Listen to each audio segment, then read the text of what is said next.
After I graduated from high school, my father asked me if I felt any different, and I told him, nope. When I got married, he asked me the same thing, and again, I had the same answer. On December 10, 1998, my wife gave birth to a baby girl, and I was lucky enough to have my mom and dad right there at the hospital. Well, my dad started, and I knew what he was going to ask. This time, however, the answer was yes. Now there was someone in the world, the little girl I was holding, that I would throw myself in front of a bus for. When I was a little girl, I had a teacher, and he would use these two wooden puppets named Little Tommy and Little Monica to put on these weekly puppet shows. One day, Little Tommy knocked Little Monica's head right off. This wasn't a part of the script, but the teacher went along with it, and he created this entire plot in which little Monica's body would yell, "I lost my head, give me back my head," and somehow her head would yell back, "I lost my body, give me back my body." But little Tommy thought this whole situation was too scary, so he ran off, leaving little Monica to connect her head and her body again, all by herself. The teacher considered gluing the broken puppet back together, but the whole incident was such a hit with all the giggling first graders that it actually became a part of the weekly routine. I thought this story was so funny when I was little, until the summer of 2015, when a boy much like little Tommy made me realize that Monica's situation was a lot more real than I ever thought it could be. That it is possible to lose your head, to lose your body, and then even when you feel that there's no one around to help you, to find them again. I want to try to tell this to you, not as an expert or a scientist, but simply as a young woman. I want to talk about sexual assault. At the beginning of this year, I had a conversation with a peer in which he tried to argue that rape culture doesn't exist. Rape culture can't exist because it's not like every man goes around wanting to rape every woman he sees. That is missing the point entirely. You see, rape culture is not simply about the direct action of rape, the correlation of cause and effect in which a person wants to rape someone, and so they rape someone. Rape culture starts with a joke you make about an exposed pair of legs just asking for trouble.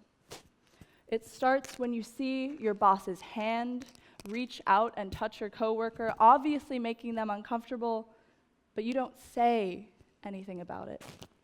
It's when all of these things become normalized to the extent that someone does think that bare legs are asking for something, or that your boss thinks it's okay to take his hand and reach out and touch your coworker again, and from there, we are launched into a vicious cycle of perpetuation and acceptance, where prevalence is turned into invisibility, where the dismembered puppet that we should find disturbing becomes just another part of the routine.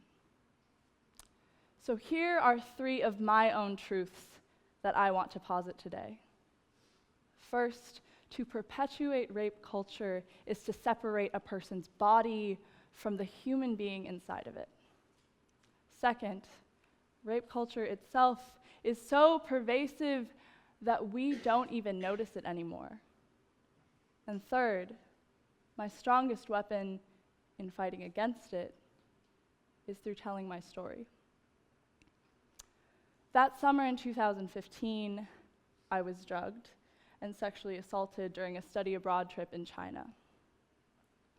What I realize now was that this assault didn't just entail the attacker objectifying my body in thirst for power and sex. It also entailed the twisted reverse. While he had looked at me as a neck to grab onto, an empty hole to fill through my disturbed conscience and choppy memory, I had also begun to dismember this boy's body into individual pieces that didn't conjoin to form a human. A hand up my skirt, a mouth spouting crude comments about my body, a pair of arms and a pair of legs on either side of me. There was no way that these parts, these floating limbs, could possibly be attached to a living, breathing person. In that moment, to me, we were both just soulless, lifeless puppets. For months after the incident, the nights were interrupted when I woke up gasping for breath or crying. The days were marked by panic attacks that were so severe that I would inadvertently hurt myself. On the day-to-day scheme of things, to perform the simplest tasks, I had to muster up every ounce of energy in my body. This body that I had grown to despise for its utter powerlessness, that I had begun to question if it was even my own, this body that I had disavowed and entirely lost. But slowly, piece by piece, my body began to return to me, and what came back first was my mouth. I remember where I was when I got the phone call from China from our daughter.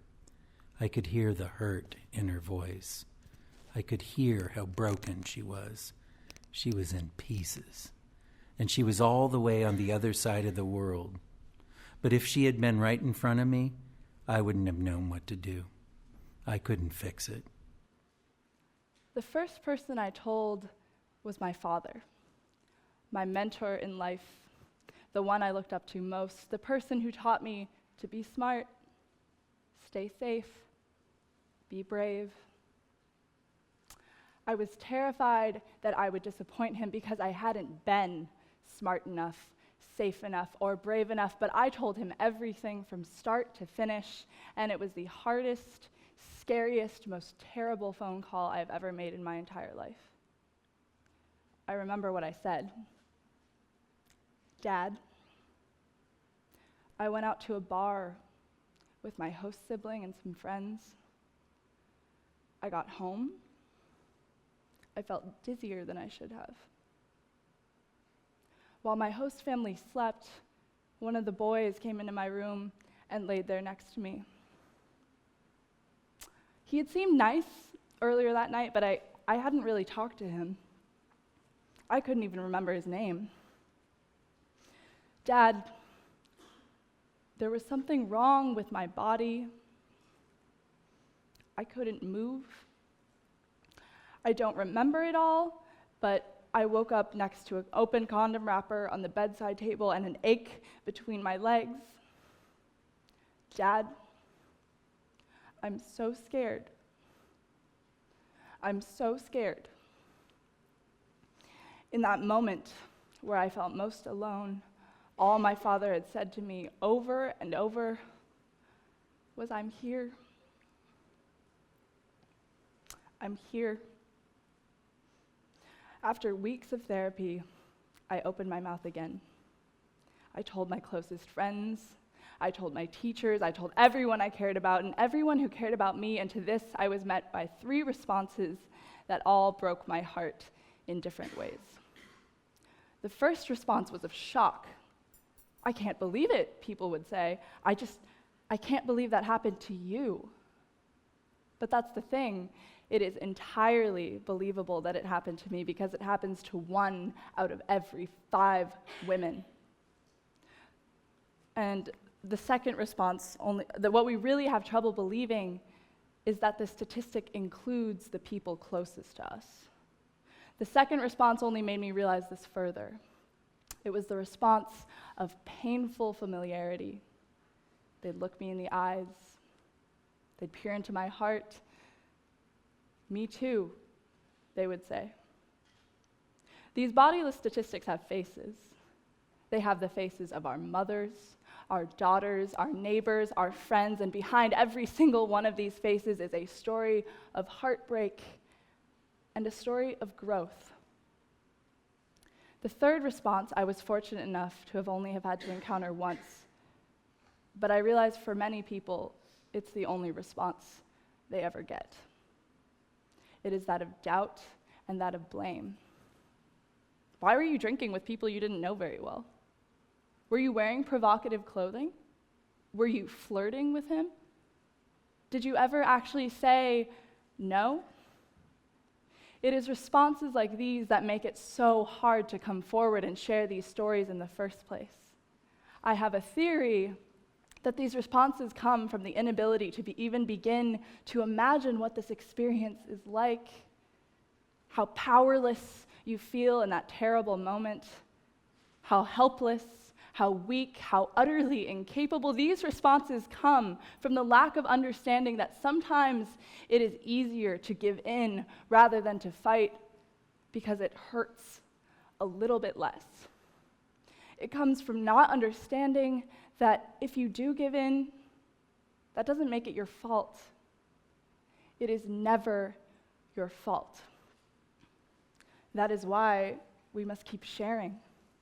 That is why we must keep describing the horrors that we've seen and the hurt that we felt in vivid detail and painful honesty. We need to make people understand. Someone much wiser than myself told me that a sexual assault is an initiation. You're a different person after it happens. Unlike other initiations, however, this one is performed by the wrong person in the wrong place at the wrong time. I don't think you can ever recover what is lost, trust, optimistic innocence, but you can find other things. In our daughter's case, her fragileness turned into strength, her anxiety into confidence, and maybe, the greatest of all, her confusion transformed into a quiet, abiding wisdom. Clara, if you had never been assaulted, you would have found these things in a healthy way. But you found strength, confidence, and wisdom in spite of being sexually assaulted.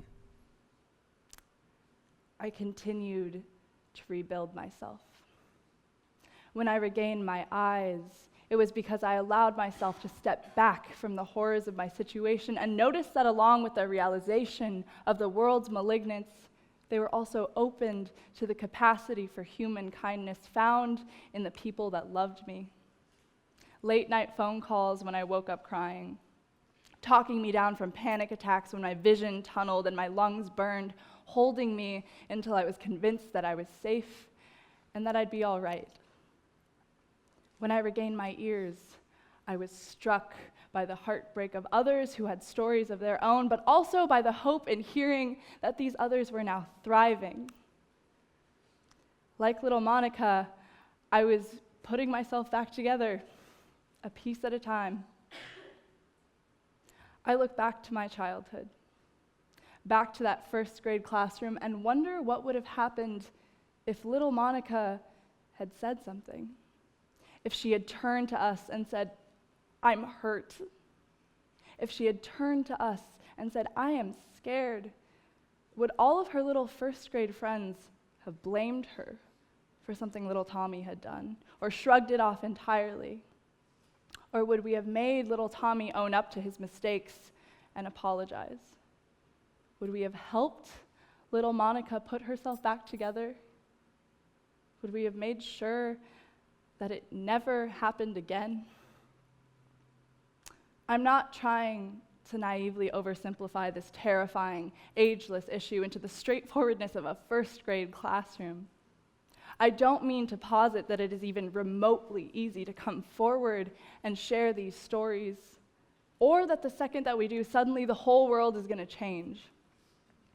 But I do think that when we find that bravery to come forward and address our pain, we are bringing forth a new sense of empathy to the issue that statistics just are not able to do. We are making it clear that we have been hurt, and the fact that we have been hurt is wrong. We are reconnecting our bodies back to who we are. Human beings, not empty shells or touted numbers. We are recovering what we had once lost.